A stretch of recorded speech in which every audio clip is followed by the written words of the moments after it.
দর্শক, আপনাদের সকলকে স্বাগত জানাচ্ছি আজকের ডেইলি টকে। আপনাদের সঙ্গে আছি আমি মেহেদি হাসান। দর্শক, এই মুহূর্তে সারা বিশ্বের সবচেয়ে আলোচিত সংবাদ হচ্ছে মার্কিন যুক্তরাষ্ট্র কর্তৃক ভেনেজুয়েলায় আক্রমণ। আপনাদেরকে জানিয়ে রাখতে চাই, 50টিরও বেশি দেশে ইতোমধ্যে কিন্তু মার্কিন যুক্তরাষ্ট্র আগ্রাসন চালিয়েছে বা সামরিক হস্তক্ষেপ বা সামরিক আক্রমণ চালিয়েছে, এবং সেই তালিকায় এবার যুক্ত হলো ভেনেজুয়েলার নাম। দক্ষিণ আমেরিকায় এই নিয়ে 5টি দেশে মার্কিন যুক্তরাষ্ট্র আগ্রাসন চালালো বা সরাসরি সামরিক আক্রমণ চালালো। গতকাল রাত থেকে ইতোমধ্যে আপনারা দেখেছেন বা বিশ্বের বিভিন্ন মিডিয়া আউটলেটে ইতোমধ্যে দেখা যাচ্ছে গোটা ভেনেজুয়েলা জুড়ে অন্তত 20টি সামরিক স্থাপনায় একযোগে বিমান হামলা চালিয়েছে মার্কিন যুক্তরাষ্ট্র।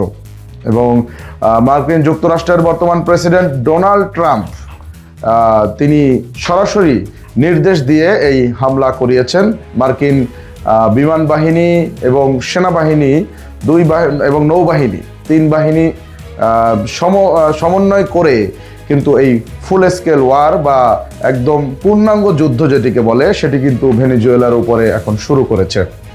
এবং আপনাদেরকে জানিয়ে রাখতে চাই যে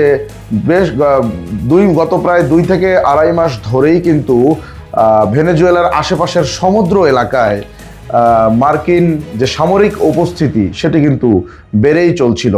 এবং মার্কিন যুক্তরাষ্ট্র এক্ষেত্রে কারণ হিসেবে দেখাচ্ছে যে ভেনেজুয়েলায় মাদক কারবারি বা মাদক মাফিয়া গ্রুপ বেড়ে গেছে এবং সেটার বিরুদ্ধে তারা খুব শিগগিরই অ্যাকশনে যাবে।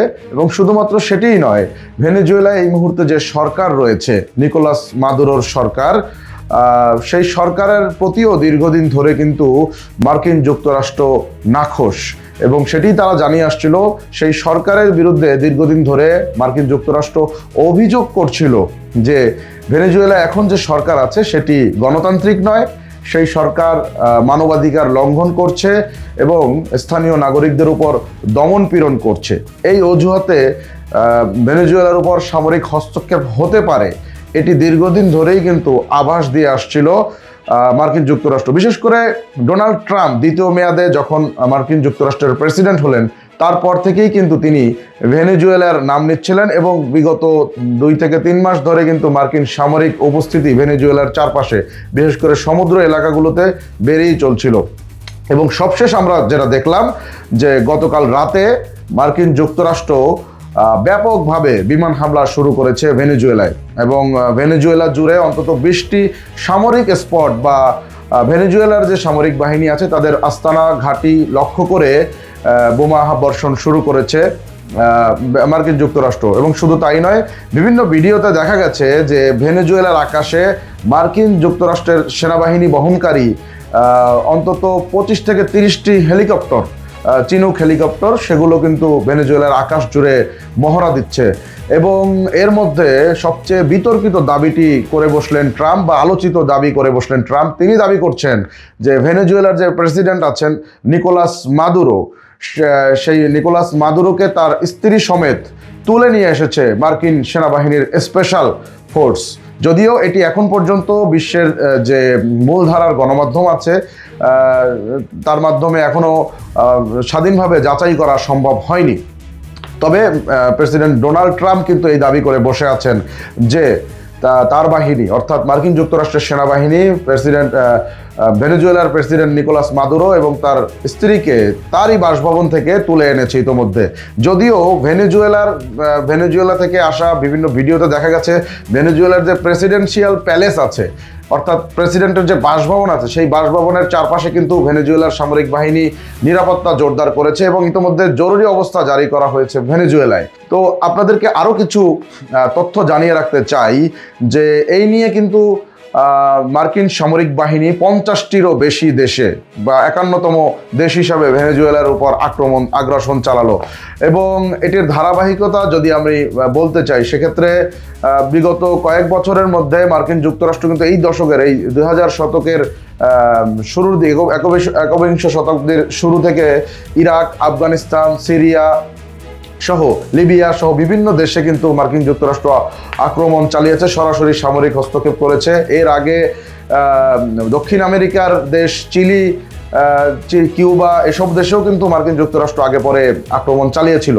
এখন প্রশ্ন উঠেছে যে মার্কিন যুক্তরাষ্ট্র কেন সারা বিশ্ব জুড়ে এভাবে সামরিক হস্তক্ষেপ বা সরাসরি সামরিক সক্ষমতা দেখানোর জন্য সরাসরি সামরিক আক্রমণে যাচ্ছে, বা ভেনেজুয়েলায় আক্রমণের স্বার্থটা কি? মার্কিন যুক্তরাষ্ট্রের আসল স্বার্থ কি গণতন্ত্র নাকি অন্য কিছু?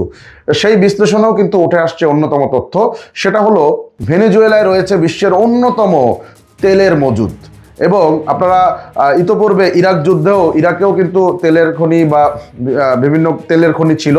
এবং আপনাদেরকে আরও একটি তথ্য জানিয়ে রাখতে চাই যে মার্কিন যুক্তরাষ্ট্র কিন্তু সবচেয়ে বেশি তেল ব্যবহারকারী দেশ, তেলের সবচাইতে বেশি ব্যবহার করে কিন্তু মার্কিন যুক্তরাষ্ট্র। আর ভেনেজুয়েলায় কিন্তু রয়েছে তেলের খনি, এবং ভেনেজুয়েলা দীর্ঘদিন 1920 সাল থেকে 1990 সাল পর্যন্ত ভেনেজুয়েলায় যত তেলের খনি ছিল সেই তেলের খনিগুলো কিন্তু মার্কিন যুক্তরাষ্ট্র নিয়ন্ত্রিত কোম্পানিগুলোই কিন্তু নিয়ন্ত্রণ করত। কিন্তু যখন ভেনেজুয়েলায় সোভিয়েতপন্থী হুগো চ্যাভেজ ক্ষমতায় আসেন বা কমিউনিস্টরা ক্ষমতায় আসেন, যারা রাশিয়াপন্থী বা সোভিয়েত ইউনিয়নপন্থী, তারাই কিন্তু মার্কিন যুক্তরাষ্ট্রের এই দখলদারিত্ব বা এই হস্তক্ষেপ তেল বাণিজ্যের ওপর সেগুলোর বিরুদ্ধে কথা বলতে শুরু করেন, এবং মার্কিন যে প্রতিষ্ঠানগুলো সেখানে তেলের কোম্পানিগুলো নিয়ন্ত্রণ করতো সেগুলোকে কিন্তু ভেনেজুয়েলা থেকে বের করে দেন অনেকটা। এবং তারপর থেকেই ভেনেজুয়েলার উপরে কিন্তু নাখোশ মার্কিন যুক্তরাষ্ট্র, এবং ধীরে ধীরে গণতন্ত্র কিংবা মানবাধিকার বিরোধী বিভিন্ন অভিযোগ তুলে শেষ পর্যন্ত কিন্তু ভেনেজুয়েলায় এখন মার্কিন যুক্তরাষ্ট্র সরাসরি সামরিক আক্রমণে গেল। শেষ করব তার আগে আরেকটি পয়েন্ট এখানে যুক্ত করতে চাই, সেটি হলো যে ভেনেজুয়েলায় আক্রমণ হলো, ভেনেজুয়েলায় এই মুহূর্তে যে সরকার আছে তারা কিন্তু রাশিয়াপন্থী, সরাসরি রাশিয়াপন্থী, এবং রাশিয়ার সামরিক বাহিনীর বেশ কিছু উপদেষ্টা কিন্তু এই মুহূর্তে ভেনেজুয়েলায় উপস্থিত আছে। এখন দেখার বিষয় হলো যে রাশিয়া তার মিত্র ভেনেজুয়েলাকে বাঁচাতে কোনো পদক্ষেপ নেয় কিনা, এবং যদি রাশিয়া সেই পদক্ষেপ নেয় তাহলে কিন্তু বলাই যায় যে তৃতীয় বিশ্বযুদ্ধের পথে আরও এক ধাপ এগিয়ে গেল বিশ্ব। দর্শক, এই ছিল আজকের ডেইলি টকে। এই বিষয়ে যদি আপনার কোনো মতামত থাকে তাহলে জানাতে পারেন আমাদের কমেন্টস বক্সে। দেখা হবে নতুন কোনো বিশ্লেষণে, নতুন কোনো পর্বে। থাকুন দৈনিক অগ্রযাত্রা প্রতিদিনের সঙ্গেই।